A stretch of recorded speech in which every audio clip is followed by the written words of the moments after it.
Going on from part 2 of Where to Start with Witchcraft, what I'm doing here is suggesting 10 specific rites that can be adapted to each element as you go through the initiatory period.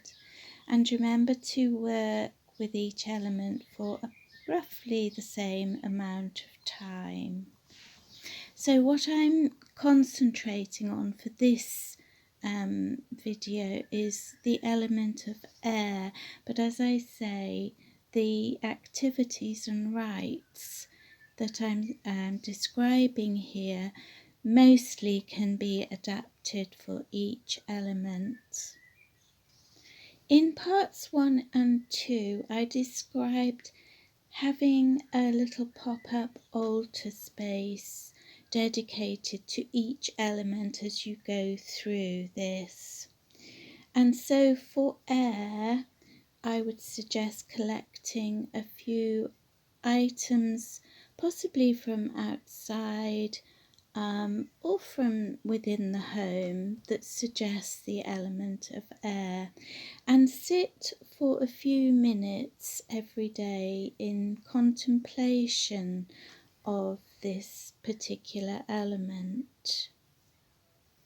You may be asking yourself the questions, what does this particular element feel like? So say you're working with earth, you might be thinking in terms of dark, slow, steady, firm, that sort of thing. And then how do you exhibit this element in your own body and in your life? Which elements within you would appear to predominate? And maybe how are you expressing this element in your own personality? And maybe thinking about what elements need promoting or strengthening. Is this a strong element in your personality? Is it too strong? Those sort of things. So number 2 would be looking up, doing your research really on all the things that correspond to the element you're working with, in this case air. So what's the direction? This is east for air. So in terms of your altar, try and have that facing east if possible. What are the gods, the goddesses associated with air? The colours, the plants, what seasons, what trees, what time of day, all these things, and try and make notes where possible, of course. Number 3 would be to write an evocation to one particular elemental, and perform this outside if possible, with air again facing east. It doesn't have to be really poetic, it just has to be heartfelt. And note the experiences that you have. Also be aware that you may not have an experience in that moment, it may come later on, so be on the lookout for that. So the next one would be to, maybe at your altar or outside, directly ask Archangel Sandalphon to send you an elemental guide. When you're doing things like this, remember to sort of surround yourself with bright light of divinity for some protection. And I usually begin by saying, in the name of the highest. You can use a deity if you wish, or in the name of God, whatever divine source appeals to you. And moving on, I've lost count now of where we're at. So Visit a sacred site or even a site of historical interest and try and have some alone time here. So to just contemplate and think about the people, think about the history, try and research the site as much as possible, and imagine the lives of the people who lived there and what their beliefs were and how they performed their spiritual practices. As we're talking about air, it would be appropriate to visit a sacred site or historical site that involves a climb, so the summit of a hill or a mountain, to experience that the air up there, the energy up there. Across Britain, many hills have ancient Iron Age hill forts, or the remains of rather, so these are always great places to seek. So moving on, find a tree that calls to you. Now this can be particularly relevant to earth and to air because trees are sort of very much associated with both. But you can also adapt this for fire, so finding a tree that expresses fire somehow in its attributions or in its colours. And for water, a particular tree that is very much connected to water. The willow is a perfect example of that, especially the weeping willow. Visit the tree often, take offerings, begin a dialogue of sorts with the tree, sit with it, ask for knowledge, ask to connect to the spirit of that tree, or if you're in a woodland, you could ask to connect to the spirit of that woodland, the overseeing spirit.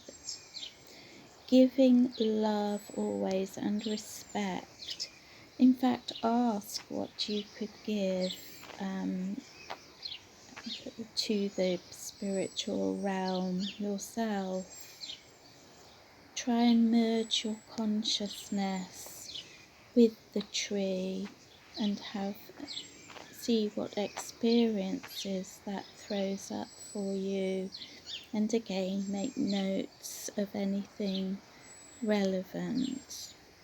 Craft something simple from nature's materials, natural materials that you've collected to adorn your altar, or for future use. In fact, you could make something that would represent air when you move on to perhaps have a more permanent altar. You will want something of each element to represent those elements on your altar. If you make something, you can add symbols, you can add colour, you could even carve your name in runes or in the witch's alphabet. So do a daily draw from the tarot. With working with air, use the suit of swords. I mean, you can use the whole deck if you wish, but the suit of sword, of course, is equated to the element of air. So doing a daily draw and contemplating the card to see what it has to offer you. Also have another look at it at the end of the day and see if anything has transpired through that day concerning the message in the card. This is also a very good way of learning tarot. if that's something you want to do, is to do daily draws, and you could sort of incorporate that into the whole going through all the elements. And finally, on the subject of divination, this is a very air activity, so it's a very good idea to begin to learn a system, or even to create your own system. You will need some sort of system of divination if you're to proceed in witchcraft. You really do need something. I've done videos where I've talked about the importance of this before, so I won't repeat it. But on the subject of making your own oracle, you could have what's called an object oracle. So you collect items that would have specific meanings and pop them all in a bag to throw and do a reading. So this might include objects such as a stamp for communication or news, pin to represent sharp focus, a match perhaps for relationships or inspiration or anything of a fiery nature, a key for unlocking wisdom, for guidance, for hidden knowledge, that sort of thing. And just to round off, once all of these, you have gone through all the elements, devoting that period of time to each one, it's a good idea to do the balancing rite, which I did. There is a video on my channel about the balancing rite, to either restore or to create that inner balance, especially perhaps as you may have incurred the energies of one element to a greater degree than another. So that balancing rite will certainly be very useful.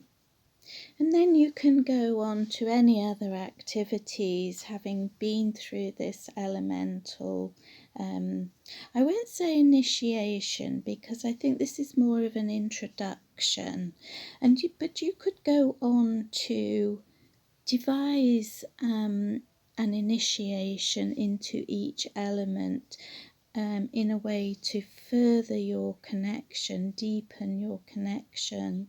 That would be a lovely thing to do.